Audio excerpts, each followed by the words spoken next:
Hello students, welcome to AIMS India online classes. This is a chemistry session. Here we are discussing about the chapter changes around us.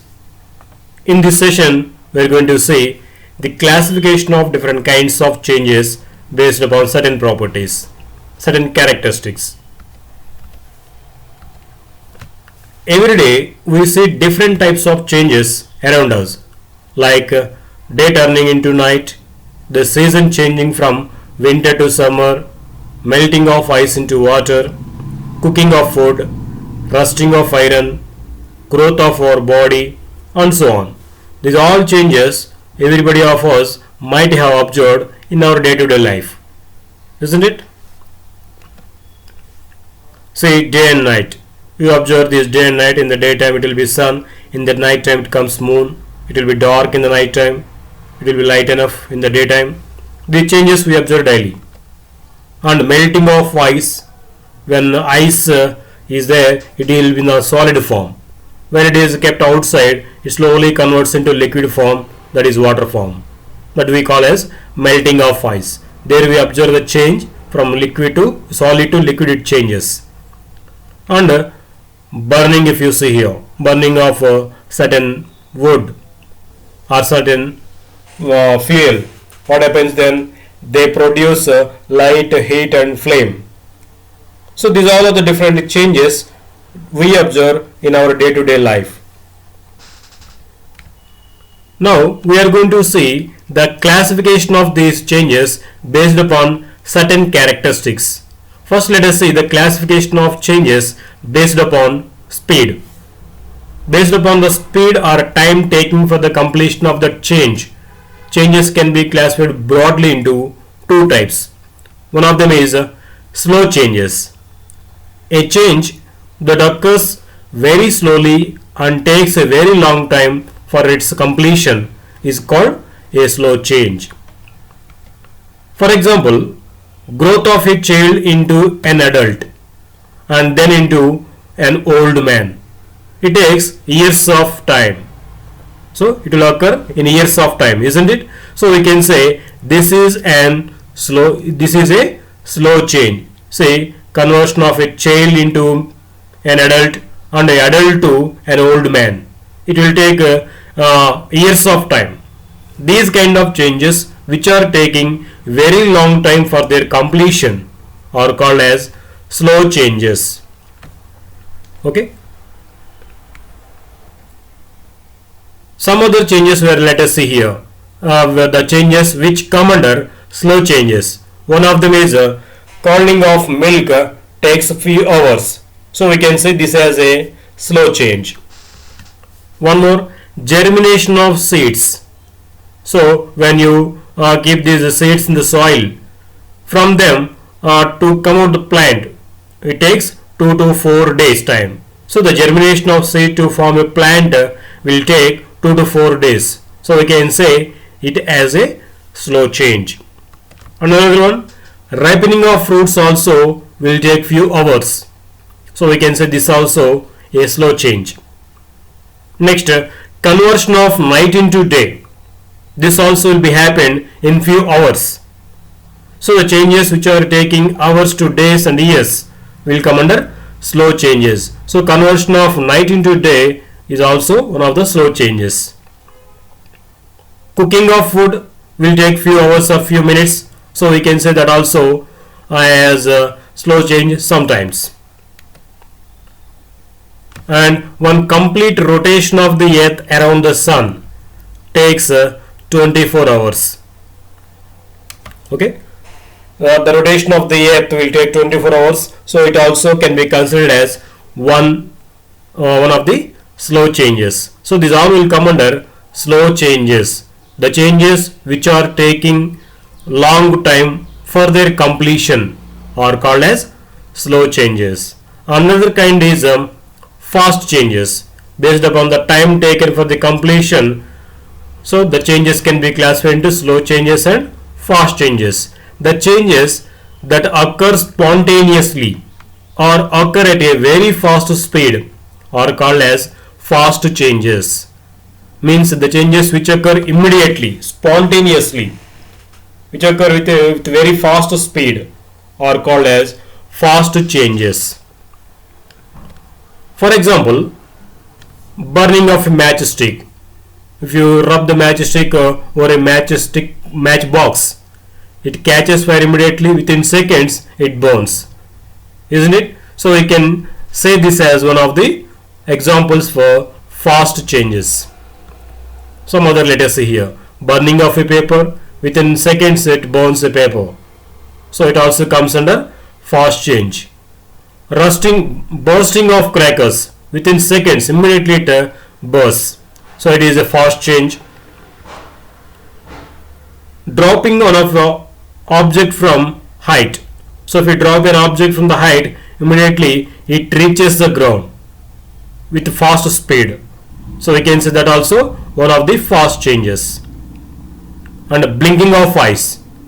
Observe that blinking of eyes, within seconds it happens, fractions of seconds, isn't it?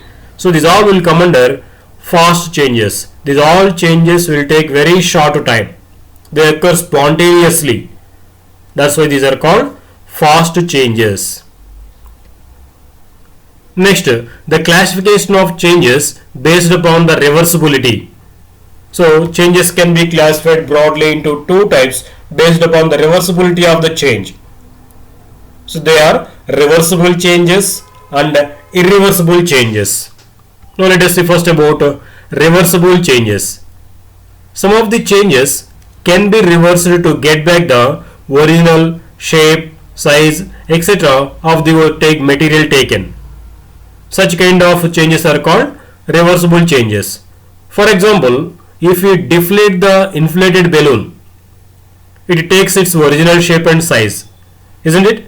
So if you take a empty balloon, deflated balloon, blow air into that, then it will be inflated. Its size and the shape will be increased. If you deflate it again, if you open the mouth of that balloon, complete air will go out and it will be deflated. It comes back to its original shape and size. This change we can say as reversible change. Such changes are called as reversible changes. A reversible change can take place in both the directions. Okay. Now let us see some examples for these reversible changes. Ice changes into water on heating and water changes into ice on cooling. Say if you take ice, we can get water. If you take water, we can get ice from this. So these reversible changes can be taken place from both the directions. So if you take some ice cubes, if you keep them outside or if you heat them, we observe that ice converts into water, isn't it? If you cool the same water again by keeping the deep freezer, again we get the ice. So what is happening? The original substance on changing conditions, it is changing to another state. For example, ice we have taken as original substance. If you heat it, it changes into liquid form, liquid water form. Again, if you cool the water, we are getting back the original substance what we have taken, that is ice. That's why we say these changes are reversible changes. We can get back the original substance taken at the earlier. And these changes can be taken place in both the directions. For example, if you take ice, we can get water. And if you take water, we can get ice from that. And from the ice again we can get back water. So reversible changes can be done from both the directions. One more example, melting of ice cream is one of the reversible changes, because when it is cooled again it will be solidified. Now let us see some other examples where the change can be reversed. Let us see here. All the steam that is made when water is in a kettle boils turns back into water by cooling it, isn't it? So if you take water into a kettle and if you heat it, then we know water starts boiling out and it converts into steam form. If we collect these steams and if we cool them, we will get back the water. So this is a reversible change, conversion of water into steam, and the conversion of this steam back into water form is a reversible change. And an electrical bulb can be made to give light by passing electric current through it, isn't it? At the night times when you switch on, immediately electrical bulb will glow and gives light. That is one change. The bulb returns to its original state and does not give light when the electrical current is switched off. What happens if we switch off the light? Immediately it will be coming back to its original state and won't give light there. So what's happened there? It came back to its original state. That is called reversible change. And a blacksmith changes a piece of iron into different tools. A blacksmith makes different tools from the iron rods, isn't it? For that, what he will do, a piece of iron is heated to red hot. So by heating iron objects to red hot, they become softened. Then he will beat those into different and desired shapes. So this is a reversible process, and the iron article made it different shape can be returned to its original shape by beating and heating it again. So these all will come under reversible changes. One more, evaporation and condensation process are reverse of each other. What is evaporation here? If you take certain liquid, if you keep it in the open container, or if you observe, small quantity of that liquid will be converting into gaseous form. That we will say as evaporation. Conversion of liquid into gaseous form is called evaporation. If you collect those vapors and if you cool again, those vapors convert into liquid form. That conversion of vapors into liquids is called condensation. So evaporation, condensation, both are reversible changes one to another. Okay. And one more, melting and boiling are reversible processes. What is here melting? Conversion of a solid into liquid by heating. So that liquid can be further heated to convert into gaseous form. That process is called boiling. So boiling can be reversed again. What we have done in the boiling process? A liquid will be changed into gaseous form on heating. So those gaseous form of that liquid again can be converted back into liquid state by cooling. That process we call as condensation. And in the same way, melting also can be reversed. A solid converts into liquid by heating is melting. Again, that liquid can be solidified by cooling. That is called freezing process actually. So in this way, this melting and boiling, these all are reversible processes. They can be reversed and we can get back the original substance taken. Okay, next one. Our heartbeat increases on doing vigorous physical exercise, but it becomes normal after some time. So there will be change in the heartbeat also when you do certain vigorous exercises like running for long distances. If you do such kind of exercises, we observe the heartbeat increases, but after certain time again it comes back to normal state. Okay, this is one of the reversible change. And when leaves of touch-me-not plant is touched, they close and after some time open out again as before. So these all will come under reversible changes where the original substance is obtained back by reversing the conditions. Such changes are called as reversible changes. And another kind of change based upon the reversibility, the second category is irreversible changes. Some of the changes cannot be reversed back. They are called irreversible changes. For example, if an inflated balloon is tightly closed at its mouth and then pricked, it bursts and then it cannot regain its original shape and size. This type of change is called irreversible change.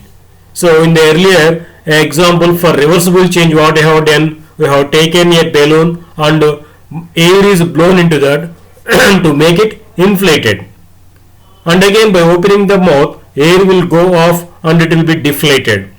There it is getting its original shape and size. But if you take a balloon and if you blow air into that to inflate it and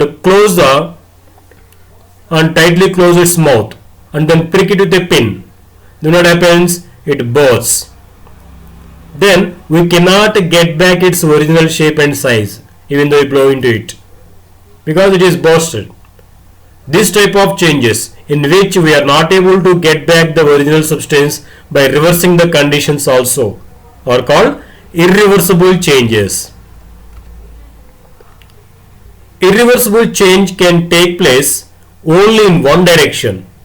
For example, formation of omelette from egg is an irreversible process as omelette cannot be converted back into raw egg. This is one of the familiar examples for us at our homes they will be doing, isn't it?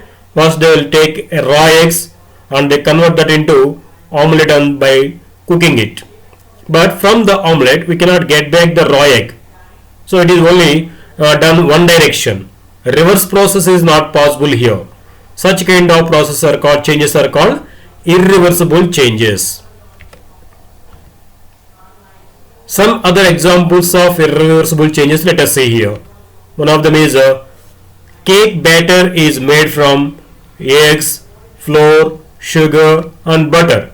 By mixing these all, by baking these all, they will get cake, isn't it? Once the cake has been baked, we cannot get back the ingredients taken for that making of cake, isn't it? Can we get it back?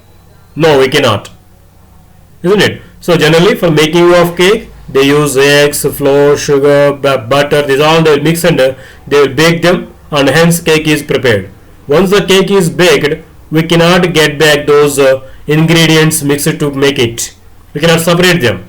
It's only one side process. Reverse process is not possible here. So it is one of the irreversible changes. Next, ripening of fruits is one of the irreversible process because here we cannot get back the unripened fruit from the ripened fruit. Can we get back? No, we cannot. So it is one of the irreversible changes. And one more, cooking of food is one of the examples for irreversible changes because we cannot get back the original substances taken for starting that cooking. We take different food items like fruits and pulses, these all will be cooked, but from those cooked items we cannot get back the raw materials which we have taken at the starting. Can we get it? No. That is why this comes under irreversible change. The change in which the original substances cannot be retained, cannot be reformed, are called irreversible changes. Okay. Next, blooming of flowers is an irreversible process as flowers cannot change back into buds, isn't it? So a blooming flower cannot be changed back into bud. A bud can be bloomed and it become flower, but from the flowers we cannot get back the buds, isn't it? So it is an irreversible process. One more, when a paper is burnt, it changes into ash and smoke. From these two, ash and smoke, we cannot get back the paper. Thus, burning a paper is one of the irreversible changes. One more we can see. Okay, this is about irreversible changes. The changes in which the original substance cannot be formed back by changing the conditions also are called irreversible changes. Right? Do you know this? Burning of a candle is an example in which both reversible and irreversible processes are involved. It is one of the process like that. This is because a candle on burning forms carbon dioxide gas and water vapor as products, isn't it? While burning candle here, it burns in the atmospheric air and produces carbon dioxide and water vapor as products into air. Of course, it gives light energy also. These products cannot be converted back into candle. Sorry. So these products cannot be converted back into candle. If we collect that water vapor and carbon dioxide produced from the candle, if we collect those back, even though we collect them back, we cannot convert them into candle form again. This represents one of the irreversible change. Conversion of candle into carbon dioxide and water vapor by burning is a irreversible change. But melting of wax around this wick, we observe some wax will be melted and it comes down like drops. Have you observed this while burning a candle? This melting of wax of candle is reversible change, because that melted wax can be solidified again by cooling.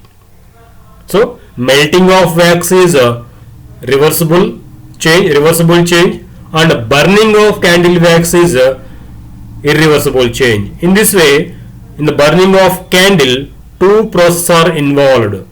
The combustion of the wax is irreversible process, and melting of wax is reversible process. Okay, these are two processes involved in the burning of candle. Based upon the reversibility changes, changes can also be classified as temporary changes and permanent changes. Here, temporary changes means the changes that can be easily reversed to get back the original substances are called as temporary changes. What are those? The changes which can be easily reversed by changing the conditions, we will get back the original substances, are called as temporary changes. For example, any physical change such as evaporation, condensation or melting, in these all processes we can get back the original substances by changing conditions. For example, if we take melting of ice cubes, what happens by melting of ice cubes? It converts into liquid water. If you cool back the water again, we will get back ice. So we are getting back the original substances by the reversing conditions. This kind of changes in which easily we get back the original substances are called as reversible changes. If you stretch a rubber band, it changes its shape. If you leave the stretching again, it comes back to its original position. That is also one of the temporary change. Another kind is a permanent change. A change that cannot be easily reversed to get back the original substances is called a permanent change. For example, any chemical change like burning of paper, burning of wood, digestion of food, these all will come under permanent changes. There we cannot get back the original substances even though we change the conditions. So first we do, if you take a paper and if you burn it, we will get a ash and some smoke. If you collect those two and if you can get back the paper from those, no, we cannot get back. So such kind of changes in which we cannot get back the original substances are called as permanent changes also. Okay, that is about reversible and irreversible changes, which are also termed as temporary and permanent changes. Okay, thank you for watching our video. Please subscribe our YouTube channel AIIMS Today and visit our website aimstoday.in for latest updates on recorded videos.